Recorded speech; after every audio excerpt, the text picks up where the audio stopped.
concert of the John W. Boone Ragtime and Early Jazz Festival.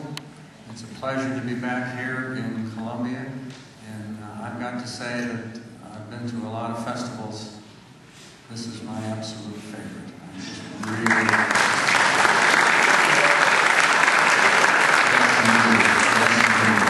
I think a lot of you share that same opinion. Of course, we're thoroughly indebted to Lucille Salerno for her guidance.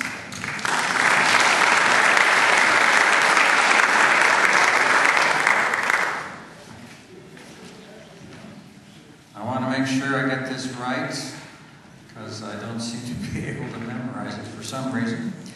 The Blind Boone Festival is brought to you by the J.W. Boone Heritage Foundation in collaboration with the University Concert Series and the Missouri Theater sponsors, which include the Columbia Convention and Visitors Bureau and piano distributors who have brought us these wonderful pianos that we're playing. So let's have a round of applause.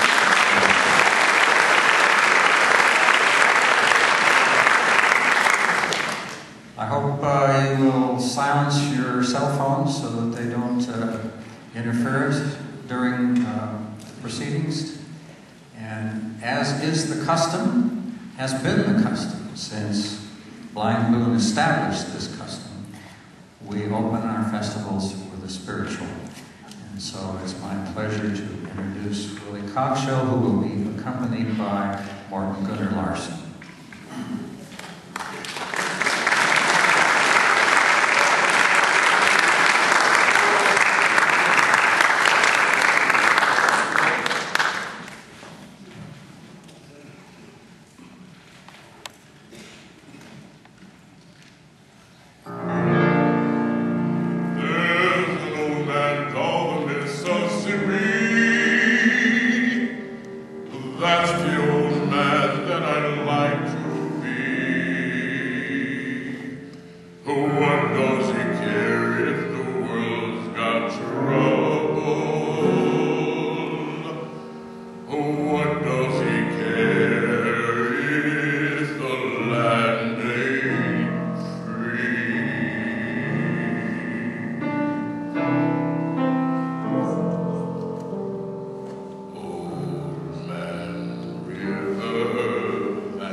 A friend of mine had a son who was graduated from college this past weekend. He was on a 5.5-year plan, so they were glad to get him graduated, and they had a party. And I got invited to the party. And of course, there was a lot of food, but there was a lot of things to drink. And I must admit that I had a little bit more than I really should have had. And I was wondering whether I should be driving home or not.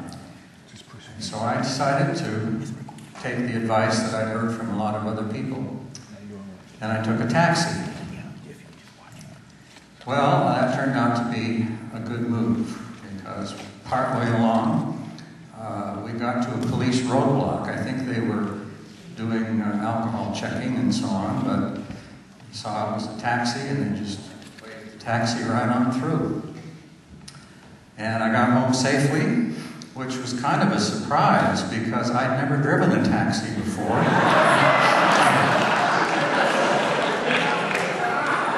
And I still don't remember how I got it.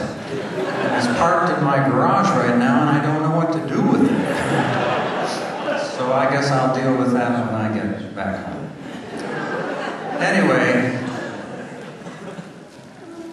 I thought it might not be appropriate to open with a story, and yet we are paying tribute to Trebor Tichenor tonight. And while we're all saddened by his passing, he left us with a wonderful legacy of happy music, great folk music, and so we're here to have a good time tonight, and I hope you all will join in.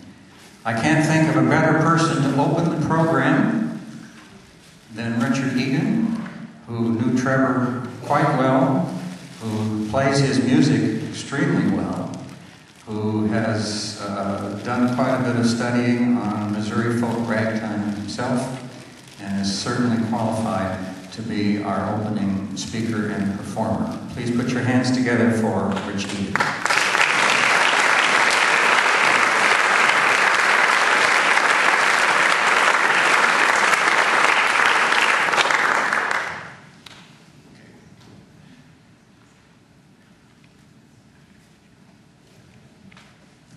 Tom Turpin and Scott Joplin never dealt with microphones, and I would have been better off if I had lived 100 years ago.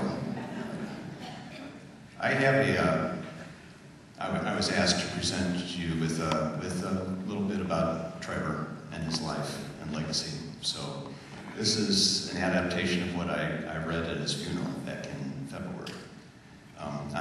As Jack said, I'm a ragtime pianist and disciple of Trebor. As I was growing up, I was living an average middle-class suburban Midwestern childhood, and I never imagined that my future would hold anything remotely out of the ordinary. But sometimes a person is simply blessed by the good fortune of favorable timing and placement. For me, the good fortune was being 14 years old, a highly impressionable age, when I first became acquainted with ragtime. And the good fortune continued when I discovered that I was living in St. Louis, the locale where so much of the music's history had taken place. That tightened the music's stranglehold on my adolescent mind, right then. But then it didn't take long to discover the most wonderful radio program, which aired for an hour every Sunday evening on St. Louis Public Radio. The program was Ragtime, and that was where I first encountered that soft voice of a man who, in his gentle, succinct, and quietly inspirational manner, introduced my region to the rarities from his collection and voiced his impressions to many impressionable minds who were listening and even recording the program on cassette tapes. This, of course, was Trebor Tichenor. Later that same year, I had the good fortune to witness Trebor performing with his trio. And so during an era when my peers were idolizing Led Zeppelin and buying tickets to REO Speedwagon concerts, I was following my rock star wherever he was performing. And what an inspiration it was to follow Trebor around like that. I was driven just to keep practicing to remotely approach what he was doing, and I never really dreamed I would have the honor to ever play for him. let alone know him well enough to be able to stand before you this evening. Trebor, too, was blessed with good fortune of favorable timing and placement. He grew up with a piano in the house and a mother who made him take piano lessons. And he came of age just as the Ragtime revival was in its infancy. The landmark book, They All Played Ragtime, was published when Trebor was 10. Ragtime was beginning to be performed first by jazz bands and then by pianists such as Lou Bush, also known as Joe Finger's Car. Trebor started taking all of this in when he was 13. He was blessed by a grandmother who would drive him to antique stores in search of sheet music and player piano rolls in an era when the rarities were much more plentiful and much less expensive than they are today. His collecting spurred contacts with people such as Dr. Hubert Pruitt, whose collection Trebor later purchased. And then there were the family vacations to Colorado, where he was impressed by the mountains and the ghost towns, whose impressions led to his composition Boomtown Echoes, for example. Closer to home, he drew local inspiration growing up among orchards and cottonwood trees in Sappington, Missouri, at a time when St. Louis County still retained some rural character. But most of all, he told me that his greatest inspiration came from family weekends spent at a place he called the Ranch in the Missouri Ozarks, not far from Dillard and Viburnum. I'll never forget a trip in October of 1989 with Trebor's son Andrew driving. Trebor took David Thomas Roberts and me down to Dillard Mill, where we had a picnic lunch. And then after that, we took a quest down a lot of backwoods roads in search of the ranch. And we never found it. But David and I were introduced to the region and how it inspired Trebor's music. And I believe both David and I developed a deeper understanding of Trebor that day. I firmly believe that it was Trebor's connection to Missouri's rural life and to the subtle landscapes themselves that set him apart as a composer. Remember that he began composing in 1961. Not much ragtime had been written since the ragtime era had ended in 1917. And that which had been composed in the 1950s was to some degree sort of a honky-tonk derivative rehash of old ideas. And it appealed to many, but didn't, in my opinion, and I think in Trebor's opinion, it didn't have a connection to the deeper American roots. Trebor made that connection, and the music he composed featured elements of folk blues and early country and old-time music. And this was really, really original for the early 60s. Interestingly, there was another person who was doing the same thing at the same time, working independently from Trebor.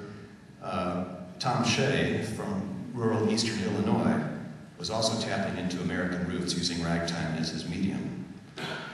Trebor told me how astounded he was when he first heard Shea play. Trebor was on a payphone in Gaslight Square in St. Louis when Tom stepped up to the piano and launched into Brun Campbell Express. And Trebor told me the phone just fell out of his hand and was dangling by the cord. Trebor quickly picked up the cord and said, "I'll call you back," and hung up. Between the two of them, a roots-driven version of ragtime emerged in the 1960s and 70s. They credited their appreciation of Brun Campbell's music as a common bond. And later others joined them and referred to themselves as Brun's Boys. But Trebor and Tom were the true pioneers of this genre, original pioneers of the ragtime revival. There is so much more that could be said about this man.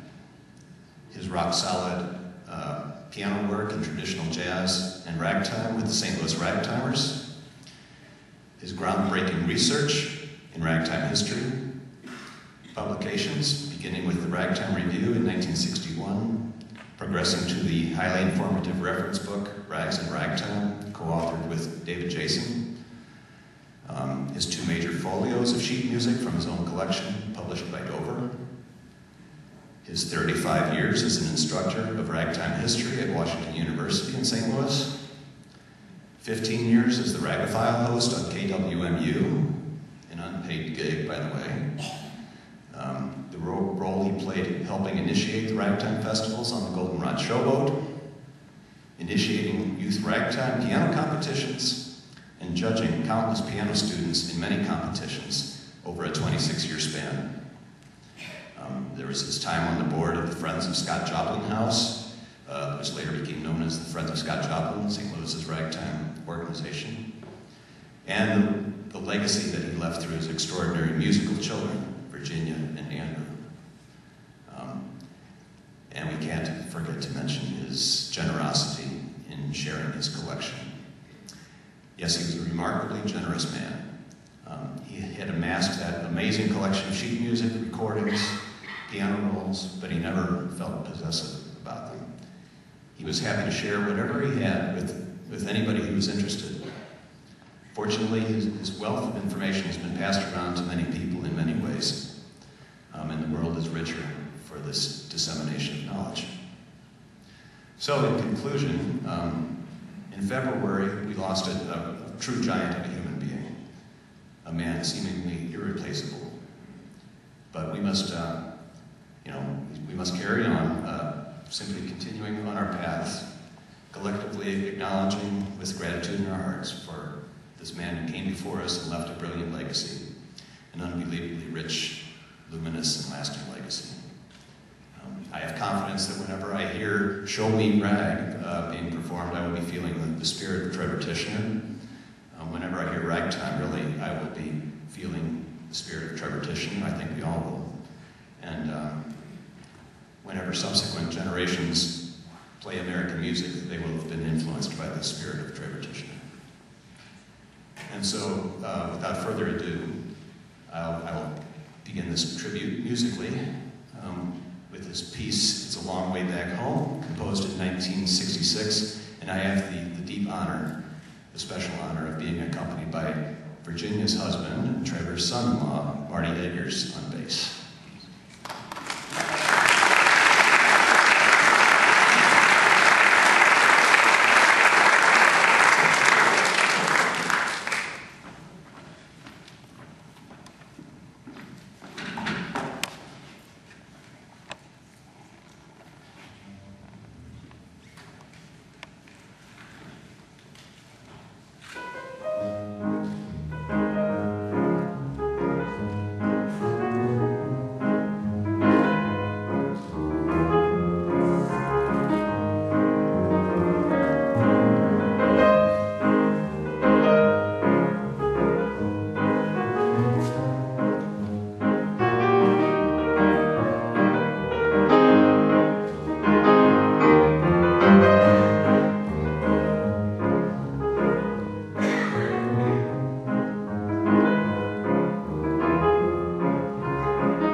Thank you, Rich. That was one of Trevor's early pieces. He wrote a lot of stuff in the early and mid-1960s. His career as a public performer pretty much began more or less in 1961 in the fall when he and Alice Ricker and Don Franz traveled to Pierce City, Missouri to play for the Theron Bennett Ragtime Festival organized by Bob Darch. And as it happened, the concert was recorded and Ragtimers, St. Louis Ragtimers, which is what that trio became known as, with the addition of Bill Mason on cornet later and other people passing through the bands through the years. Anyway, the trio's performance at that festival got it actually issued on a record, on a LP, and later probably on a CD. In honor of the event, Trebor wrote the piece I'm about to play, Pierce City Rag. So it's one of his very earliest works, and it just kind of catches me out. I really enjoy playing it. I hope you enjoy it too.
Stage, I'd like to take this opportunity to speak on behalf of the Tichenor family, my wife Virginia, her brother Andy, his family, myself, Trevor's brother Bruce Tichenor and his wife Jan, and other extended family beyond that. When I say that we are unbelievably grateful for the outpouring of support, sympathy, adoration for my father-in-law Trebor.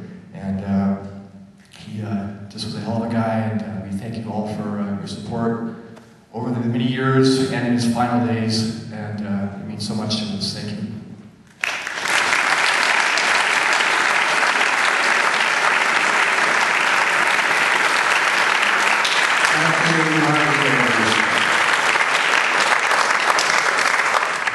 Heartfelt feelings that I'm sure we all appreciate.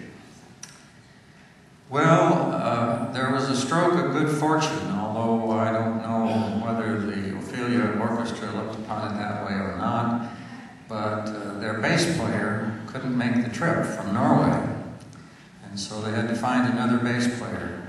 And we were truly blessed at this time, when we were honoring Trebor and all that, that the man they chose was Marty Eggers.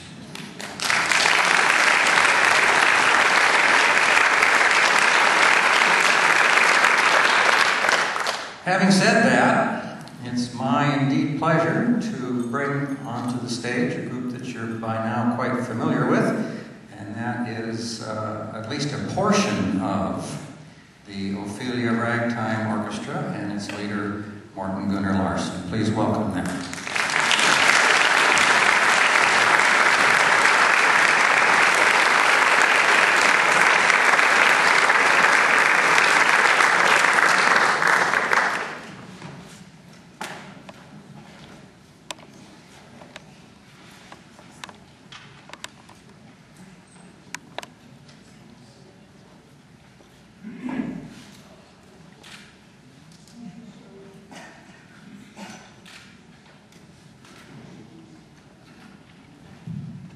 Thank you very much. I'm also very happy to be part of this memorial for Trebor Tichenor, and of course it was such a pleasure that Marty could join us on the trip. It's really the best stand-in on bass we ever had with Ophelia. Thank you, Marty.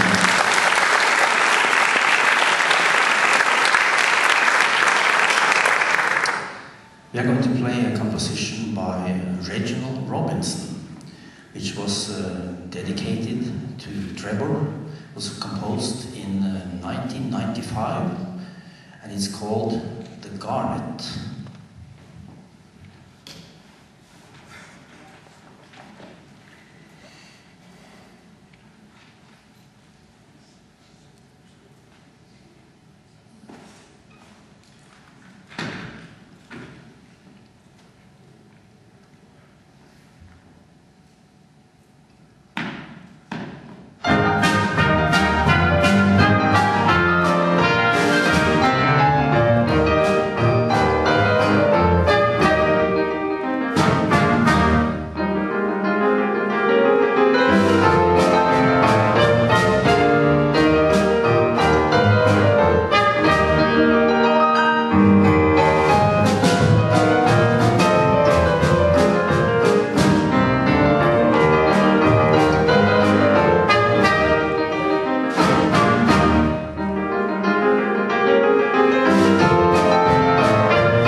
Well, you're going to get a chance to meet the composer here in just a moment.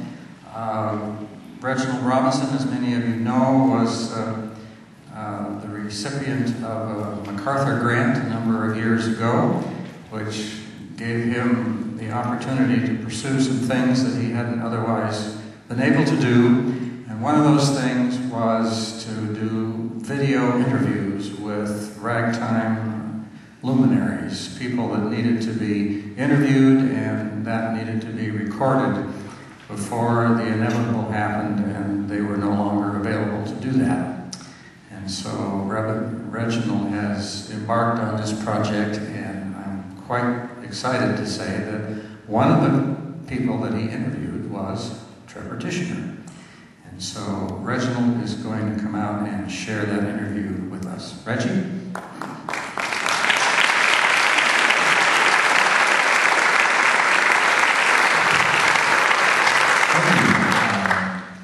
Thank you so much. I am very honored and feel very privileged to be standing here.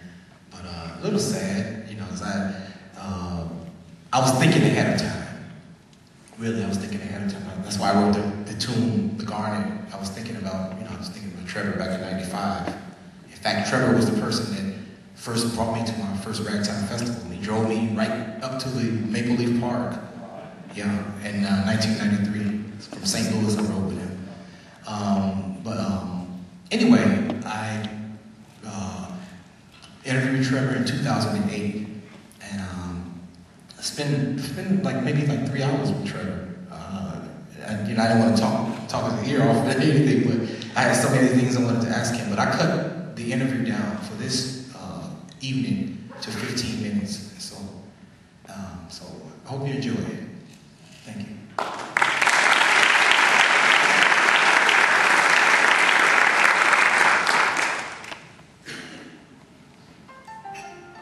What is ragtime? That's, a lot of people want to argue about that. How wide do you want to spread the term? I like to reserve it for the piano ragtime compositions. The art of syncopated composition, 3 or 4 sections. That's what I consider real ragtime. But before that happened, of course, we had piano players writing tunes that were already written, so that applies too. And there were ragtime songs. So people during that time used the term for anything that was syncopated, pretty much. I do have some music training as mainly a private tutor I had for years. And then I took a few music courses at WashU, but I was a language major. I got my AB in French, but I did a 90-degree turn. And I realized that music was more important, so I devoted myself to that. Well, in the 50s, early 50s, there was a type of ragtime piano around called honky tonk. And that's the first kind of ragtime I heard. The stuff that was cranked out by Lou Bush, Joe Finger's car, and all these aliases they used. And that's where I first heard the syncopated piano playing. And then I heard the Maple Leaf Rag on the radio one day. And I think it was probably that Ralph Sutton recording that he did with the Wild Bill Davis and Jazz Band. Then I realized that a lot of the rags were on pianos, and just one thing led to the next. Pretty soon I was really into it.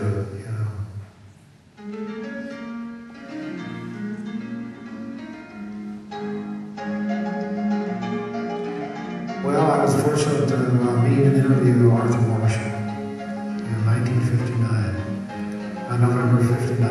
And those days, way before handheld cassettes, you had to take an open reel recorder.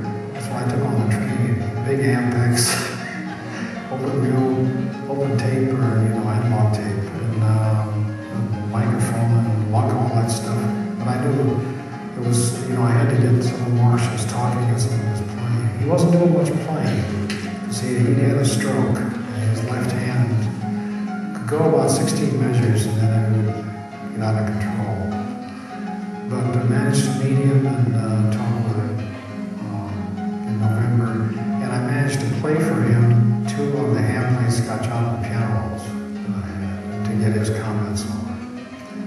And through what comments he made on the rolls, I'm pretty sure there's a lot of Scott Joplin style on those rolls. There's some controversy about piano rolls, the Joplin rolls, because Joplin was pretty sick in 1916 when those rolls were issued. And they were probably cut around that time too. But some collectors think that they just used Joplin's name. And he didn't even play them, but I don't think that's true. No. And I pointed out, if you ask Marshall about some of the embellishments in the left hand and so forth, and he said, well, you got the right rolls all right.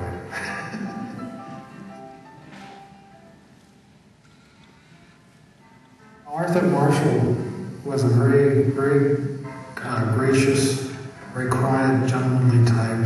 I guess he was in his 70s by this time when I met him. And he was a little nervous being interviewed. He hadn't been interviewed, I guess, in a long, long time. But like I say, I only met him at one time. And his daughter Mildred was taking care of him and looking out after him. He was just living quietly in Kansas City, and I located him by accessing a Kansas City directory, and I wrote all the Arthur Marshalls. There were like 6 of them in the Kansas City directory, and I wrote them all the same letter. Are you the Arthur Marshall? And he sent me a little tiny piece of paper back, which I still have. He says, I'm undoubtedly the Arthur Marshall you are seeking, but I must know your full intentions about my music. So anyway, I located him, and I called him and tried to arrange an interview, but he wasn't feeling well. So I never did get to see him until they were going to have this celebration in Sedalia, and I said to Bob Darch, I said, why don't you get Arthur Marshall as a guest of honor? And that's what he did. And they brought in Arthur Marshall, and that's how we met him. And he did play a little bit. Well, that does survive. I did manage to tape a little bit of his playing.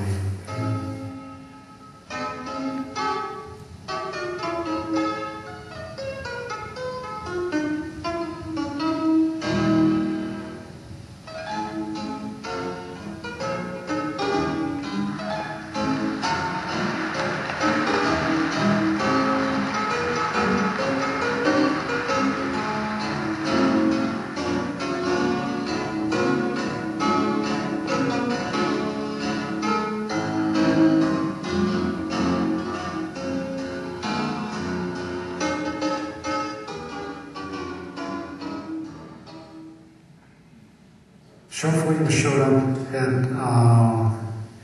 the concert that night. He had sent a note up to Darch on stage that he had known Scott Joplin and played Ragtime.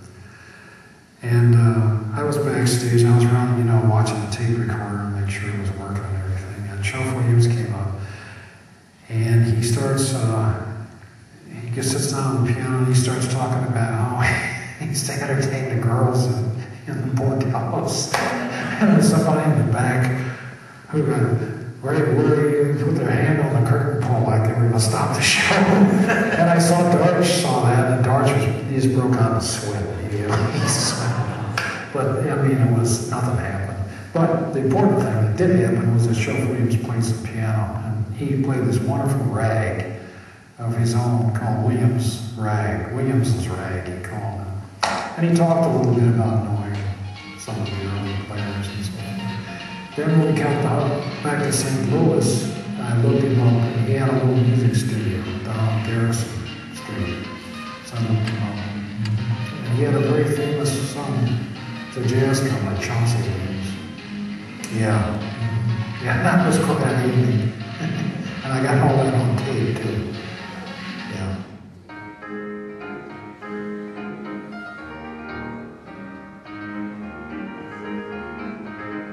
Well, Charles Hunter had a folk style that it's a little more lyrical and more march-like than Turpin's.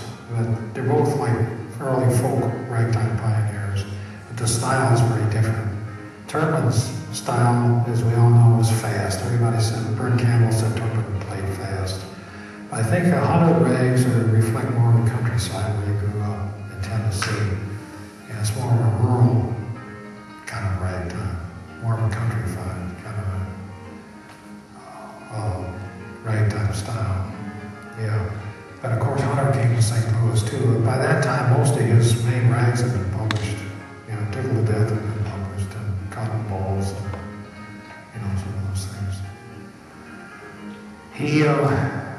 He died in January 1906, and he was buried by the Knights of Pythias, and his grave is up in North St. Louis.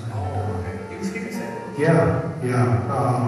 He worked for a piano company in Nashville and transferred him to St. Louis in 1902, and he fell into the sporting life, and he didn't last long. Yeah, it's the same thing that happened to Chopin and most of them, you know.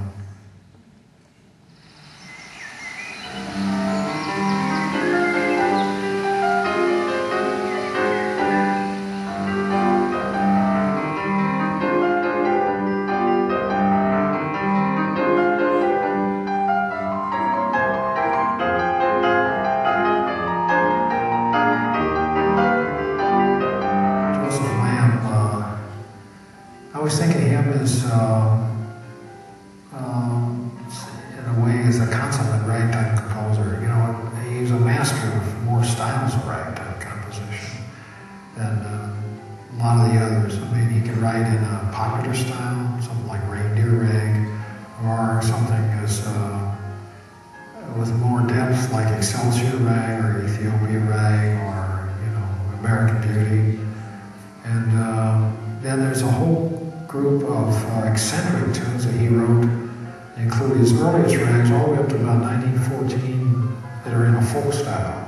They're full of all kinds of strange, unpredictable, typical folk ragtime ideas.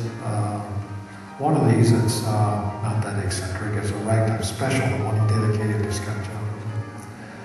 And there's always a bunch of his Jersey rags and so forth. And then he got into novelty in the 20s. Only one of those, Hot Cinders, is the only one that's left. But Lamb seemed to be able to do everything except stride. Of course, he wasn't involved in that.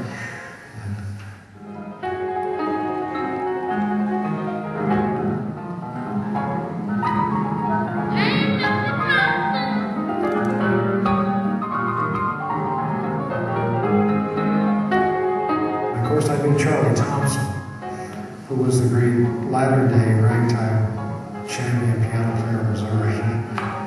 And he was the one who finally defeated Tom Turpin, which marked the change of style. It was becoming more like jazz, you know, faster, more virtuoso style in the late teens. And I think he defeated Turpin in 1916. The whole series, yeah, and it was like 8 weeks that dragged on. We kept eliminating piano players, and finally it was just Turpin and Thompson was finally declared the winner. Yeah. Charlie Thompson loved an audience. He was very different from Arthur Marshall. Charlie Thompson would love to get us all together and start telling us all the stories about their various gigs. You know, and he always had that eye. Yeah, and so sometimes it was hard to keep Charlie on the track. We wanted to ask him about something and get off the track.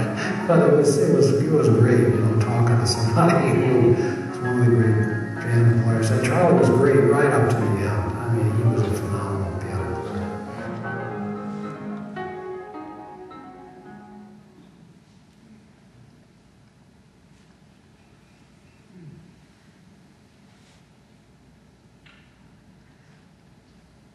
But ragtime is it's alive, and there are younger piano players coming up in the scene. I mean, there's some extraordinary young players out there, including yourself and others, you know. And these festivals, it's gone from club work. Now, see, when I got into ragtime, there was a lot of work in the clubs, at Gaslight Square here in the riverfront. 20 years we played on the Golden Rod Show. But that scene has pretty much vanished, you know, and it's all festivals now. So without these festivals, we'd be in big trouble. That's what's key to keeping the music going, you know.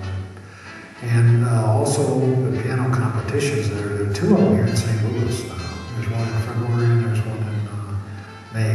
I'm involved with judging on both of those, and those are important. Yeah, keep interest up. Well, I think I'd like to see it continue with these festivals. I wish it were more accessible to more people on a club level that I kind of went through when I was in my 20s and 30s. I mean, you can find ragtime around in clubs. I think it needs more exposure, you know. And I'm glad to see some younger players and composers coming in. That's going to be saved and keep it going. But I think it's always going to be a small, very dedicated audience. And I think it's going to kind of stay that way. Yeah. I'm just glad I was able to play a part in the revival and preservation of it in all these years. And I just hope it keeps going. I'm in my 35th year teaching the history of it at WashU, so we just keep that going as long as I can.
Reggie, where'd you go?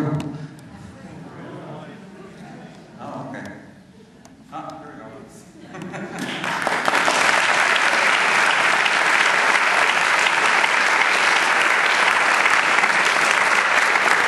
There's much more.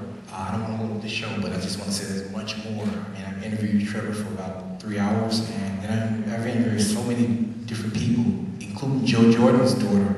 So she had a lot of information to give, and I'm really trying to get the funding. I haven't really, I guess maybe not put it out there, but I'm really trying to get the funding so I can continue to interview. There's more people who need to be interviewed. So thank you.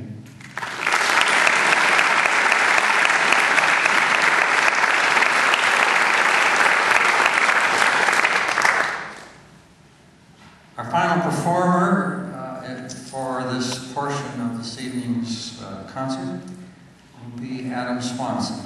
And Adam is going to play a couple of pieces for us to close this out. And I think it's a wonderful way to show that Trebor's influence has moved on down to the younger generation, and a lot of Trebor's ideas and music will be kept alive through people like Adam and others. So please put your hands together for Adam Swanson.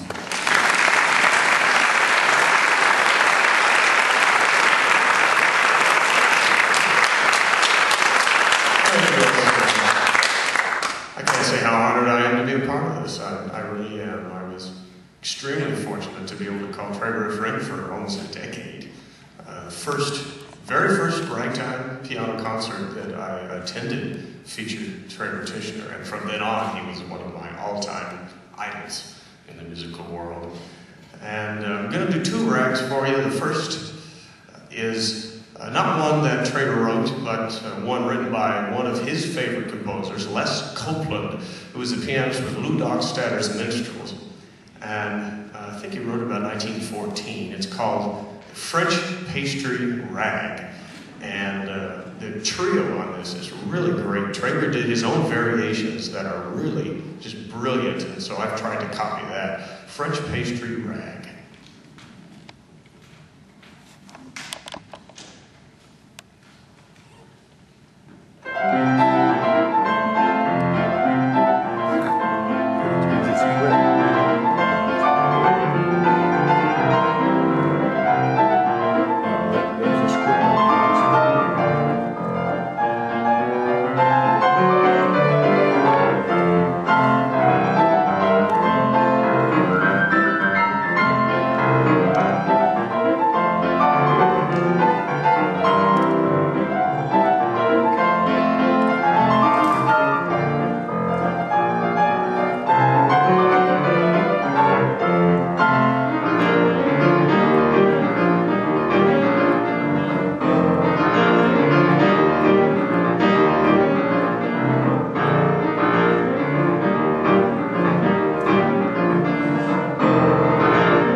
French pastry rag on a Trebor.